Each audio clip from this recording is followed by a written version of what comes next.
Welcome to the Connect with BMC Helix ITSN and Remedy webinar. During today's webinar, you're able to ask questions of our panelists. The questions and answers, along with the webinar recording, will be published to our YouTube channel a week from today's broadcast. This topic today is on smart reporting, report design best practices. Alicia Beltran will take us through this content, and I'll turn it over to Alicia now. Thank you, Greg. Hello, everyone.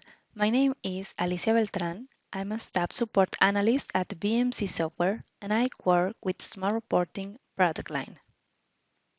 Today, I will present a brief overview of Smart Reporting, design best practices related to view creation or modification, the most common customization or business use cases, and finally, I will share the documentation references for the topics covered today. Let's start with an overview of Smart Reporting. This business intelligence tool uses components like data sources, views, reports, dashboard, storyboard, timeline, streams, and tasks. Among all of these, the core components are data sources, which store the connection to a data host to fetch the information to be displayed in reports. The views contains the logic to obtain the data it communicates to a data source, and a view can have many reports based on it. The reports are a combination of fields, formatting, and charts. A dashboard is a combination of reports displayed in an easy way for users to read and understand the information. And this is the key for any business intelligence tool, to create reports on a user-friendly way to display information. Now, moving to the best practices section of this webinar, here are basic recommendations to create and to edit views. Make sure to create a copy and never modify the out-of-the-box views. Do not create the content directly on a production environment. Instead, use a lower environment. Of course, this doesn't apply to views only. It is important to create views, reports, and dashboards on a lower environment first, and then to import that content on a production environment. Make sure to have control on the amount of views and description of them, and delete any views that are not being used by any report or are no longer required. Only a limited group of people should have permission to create views. This will help to control the amount of content in the application. It is important to have only the necessary fields in a view. While creating a view, it's better to use the option for multiple table, because using single table option will retrieve all fields available for a particular table, and it won't get you to the Edit View canvas. Next best practice is related to the joins used in a view. The start point for content creation is to use the Developer Studio to check the right names of the forms and fields, and it helps to identify the associations between the forms. For example, with Developer Studio, you can identify two forms that are related and contains the required information to be displayed on a report.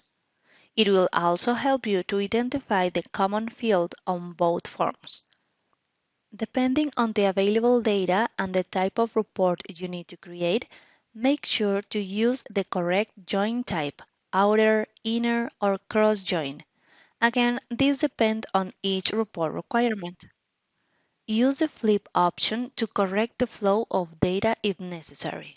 Remember, all process of content creation is to construct, test, verify the data, modify, and test again. Hence, it's better to do the testing with a few set of records. It is also important to review the resulting SQL query. This will help you to identify if there's additional joins that are not really needed. Let's continue with a demo of these best practices.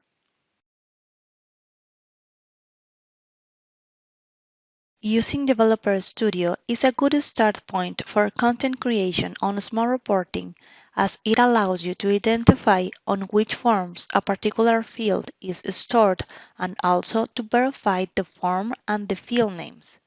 For example, on Remedy on the Incident Management console, we see the Notes field. What happens if I want to create a report to use this field but is not displayed on Smart Reporting? That doesn't mean that the field doesn't exist or is missing on Smart Reporting. It's just that the name could be different. If we click over the Notes field and take a look under its properties, we can see that the field name on the database section is set to Detailed Description. We can also see that the field name for Summary is set as Description. Similar thing happens with the status fields. There are several status fields available on the Help Desk form. We can verify each field properties to identify which one we want to use on Smart Reporting. Moving to Smart Reporting, we can manage the views on the main menu, Browse Views. On this page, we can verify all the views and delete any view that is no longer needed or it doesn't have any report attached. A good practice is to review the ones that are on draft mode and delete them if are not needed. If you want to verify if a field is available on a view, remember to create a copy of the view and to avoid modifying out-of-the-box views. Just locate the desired view, right-click on it, and click on Make a Copy. Generally, this process takes time as Smart Reporting is creating all the necessary references at database level to store the metadata for the copied view. You can verify which fields are in use on a particular form by using the Table Option button over each form. Remember to make sure that only the necessary fields are selected. Here we can verify and compare the field names observed on Developer Studio. We can verify the joins between forms by using the Joins section over this Table Options panel or by using the union icon that appears over the model. With any of these two options, we can change the join type if needed. After adding or modifying fields, we can use the Test option to open a report editor and verify the data.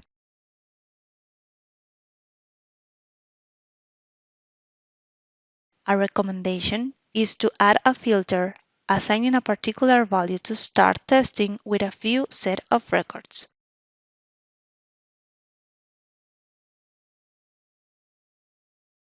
I will add a couple of fields like incident number, description, and status to see some example data. We can verify the SQL query at report level to confirm if there's no extra joins. This can also be reviewed at view level. The difference is that SQL on the view will display all the fields that were selected on each form. This is another way to verify if we have all necessary fields available at view level. This demo concludes the section of best practices. Now I will cover some of the most common customizations. I will explain and demonstrate two topics at a time. The first one is how to retrieve the most recent record only. This kind of report is useful when there are multiple entries for a single record. It helps to present a simplified report as most likely only the last record is required. Next common customization is how to use a report as a view. This functionality is very useful when you have a complicated report built previously. You can use it as a view to create more reports based on it. This option is mostly used when a report is using unions. It is simpler to use that report as a base for a view, as the union feature is not available on the View Editor canvas. Now I will show you how to retrieve the most recent record and how to use a report as a view.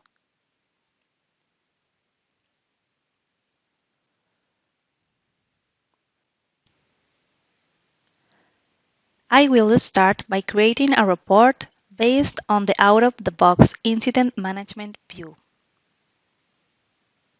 Add following three fields: incident number from incident details, and from work details add submitted date and submitter.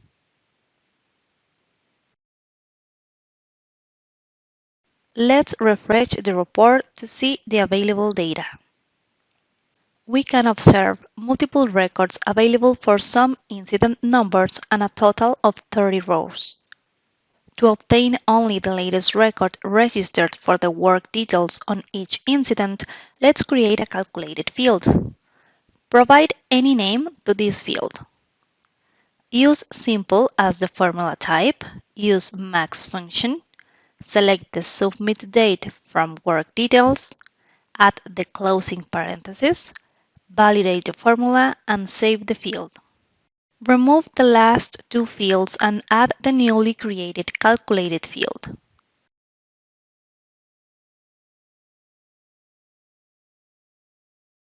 Refresh the report. Now 25 rows are displayed instead of 30. Click on the Subquery option and select Basic Append.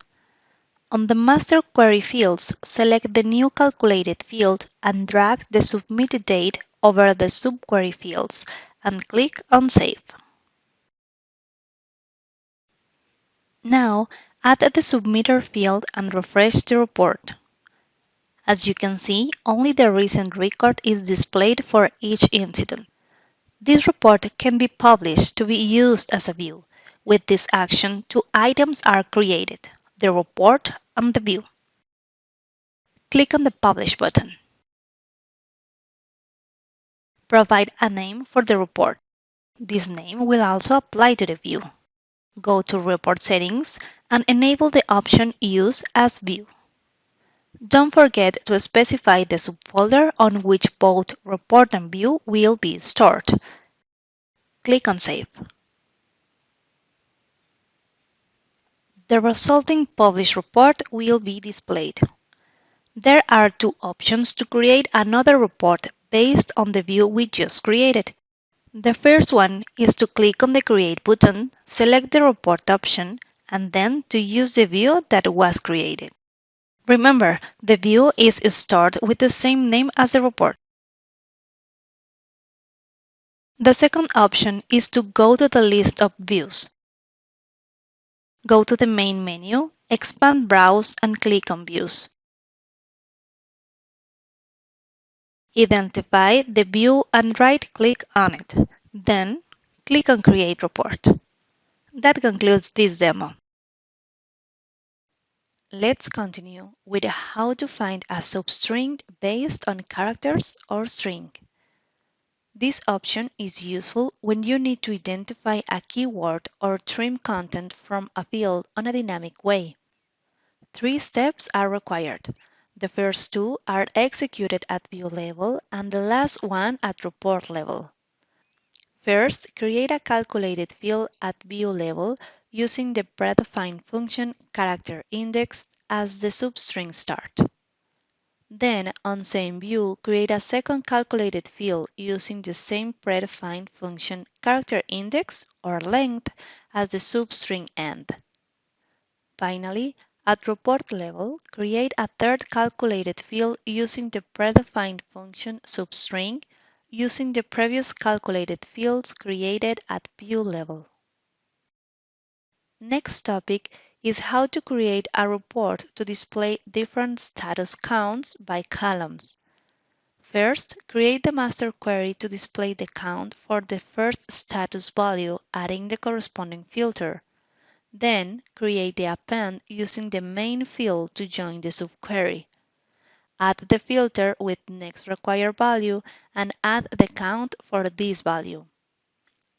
To create this type of report, it is necessary to use the append feature for each column to be displayed on the report of each available status. Now I will demo how to use the substring function and how to create a report displaying different status count.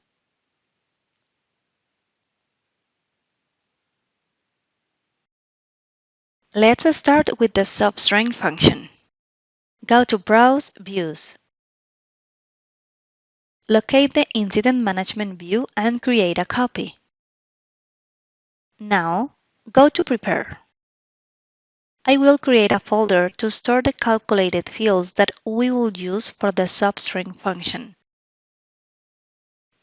Click on Add Field folder, provide the name Substring, click on Add and click on Submit. Now create the first calculated field. This will be the start point for the substring function. I will use substring start for the field name. Select substring folder, select predefined as formula type, select character index function. On char string to find, use star symbol and click on OK. On string field, search for description field from incident details and click on OK. On start position, add 1 as value and click on OK. Now save the field.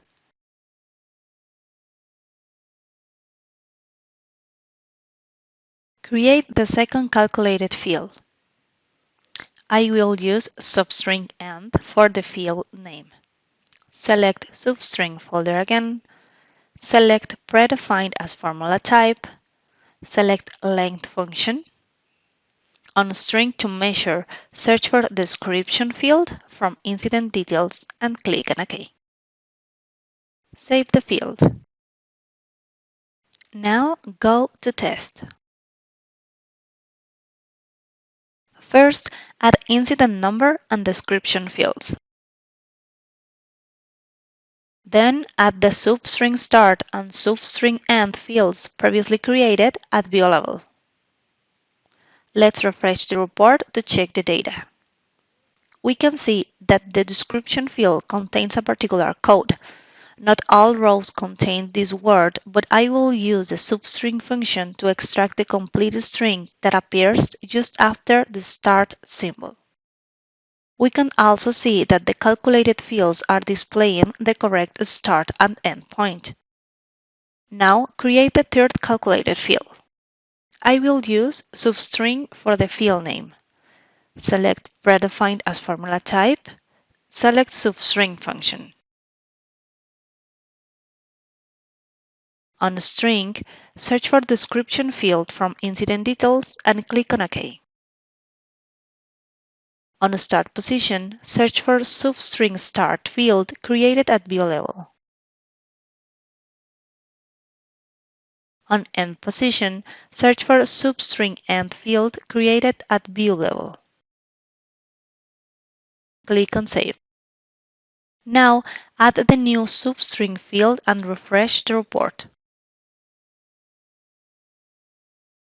We can see that it doesn't matter on which position the start symbol is located. The substring function will find all text after this symbol on a dynamic way. Finally, click on the Return to View to publish the view. Click on Publish, provide a name for the view, select the desired folders to store the view and click on Save and Publish. Now, let's create the report for different status counts by columns. This example is based on the Incident Management view. Add first name field.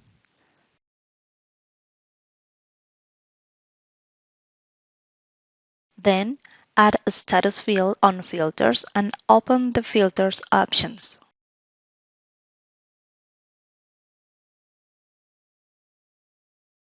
Change the operator to =2. Now, click on the filter icon to select Assign. Click on Submit and close the filter options. Add the field Number of incidents.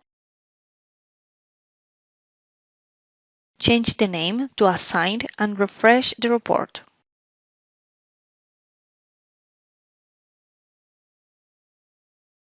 Now create a basic event. Select first name on master query fields and add first name to subquery fields. Save the append. Add status on filters and open the filter options. Set the filter equals to cancelled and close the filter options.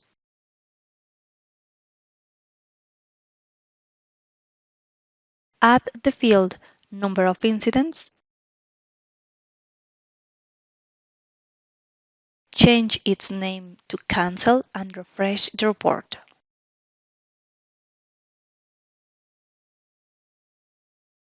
We can see that corresponding counts for each status are appearing on different columns. Let's add one more status. Add another basic append. Use first name field again. Now let's assign status equals to closed on filters.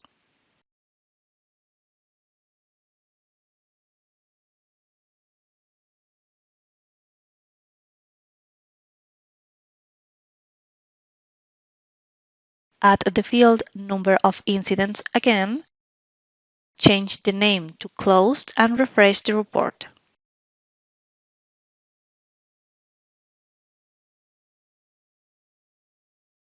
Create all the appends as needed depending on the amount of status that are available. That concludes this demo.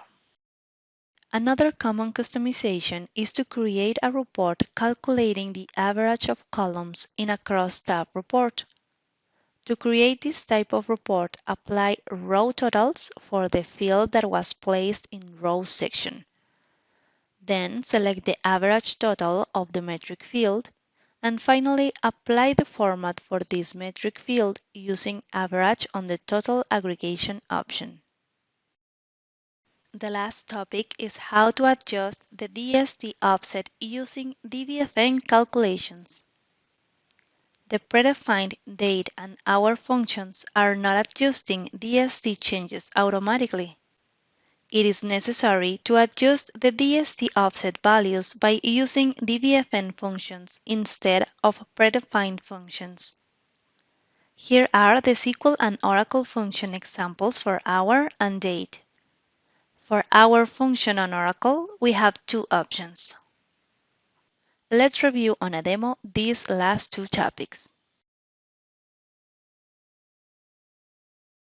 Let's review an example of a report to calculate the average of columns in crosstab. First, add number of incidents and status fields on columns.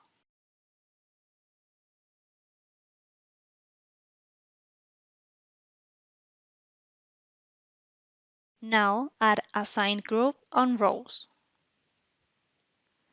Refresh the report to verify the data. Next step is to add totals by row. Click over Assign Group field and click on Row Totals. Refresh the report to display an extra column at the right side of the report with the totals per row. Now, over Number of Incidents, select Totals, Average. Refresh the report to see the average values. Finally, open the format for the field Number of Incidents to verify that we have the right formatting. Collapse Display and expand Summary. Verify that the average is selected over the option Total Aggregation. Now I will show the example on Freehand SQL for date part SQL database function to extract hours. Freehand SQL functionality requires the use of DBFN. It's necessary to declare the database function that we want to use.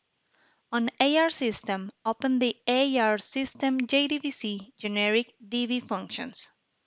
For this example, I already have the date part function created. The requirement to declare functions is to specify the function name, the database type, the type of field that the function will return. On this case, it will return an integer. Add a function description, specify the minimum amount of arguments that the function requires. On this case, we need 2 arguments. And finally, specify the type of each argument. For datePar function, first we required a keyword and then a date-time field. Let's move to Smart Reporting. I'm creating a report based on the Incident Management view. Add the field Required Resolution Datetime. Refresh the report to generate the SQL query so we can verify the field name to be used on Freehand SQL. Copy the field name including the AR system form name. Create a calculated field using Freehand SQL. Here's the example of the complete function. All functions used with Freehand SQL must start with DBFN. The complete formula is placed inside parentheses. The formula starts with the corresponding database formula name. Then we have the HH keyword. This indicates that the formula will extract the hour from the second argument, which is the date-time field.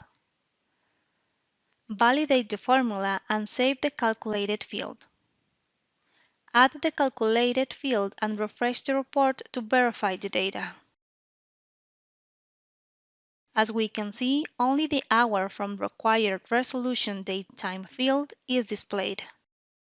For DST calculations, it's necessary to use DBFN as the predefined functions like hour are not adjusting DST offset. This demo concludes the common customization section of this webinar. BMC Support has created several troubleshooting guides which are available on the troubleshooting section of the main product documentation page. These guides are based on commonly raised support issues. Some of the covered topics are troubleshooting database functions defined in Remedy AR System Server for use in Freehand SQL, troubleshooting issues related to calculated fields, among others. Here is the list of documentation links that were used for this presentation. On this webinar, we have reviewed an overview of the core components of Smart Reporting, which are Data Source, View, Report, and Dashboard, the design best practices related to view creation and modification, as well as recommendations to create accurate joins. We also covered most of the common customizations like how to retrieve the most recent record on a report, how to use a report as a view, find a substring based on characters, calculate different status counts on different columns, how to calculate average column in crosstab, and how to adjust DST offset using DBFN calculations. The document reference for these topics were shared along with the troubleshooting guides. That concludes my presentation. Back to you, Greg. Thank you. And now I'll take us through the self-help in contacting BMC. The YouTube channel where this webinar will be posted is listed here. It contains past webinars as well as a rich set of how-to videos. The Connect with BMC Helix ITSM and Remedy webinar schedule is available at this community's link. And the Hot Off the Press newsletter for trending information is available at this community's post. As always, contacting technical support via web, phone, email, and these social channels is available. At this time, that will conclude this webinar. Thank you for attending.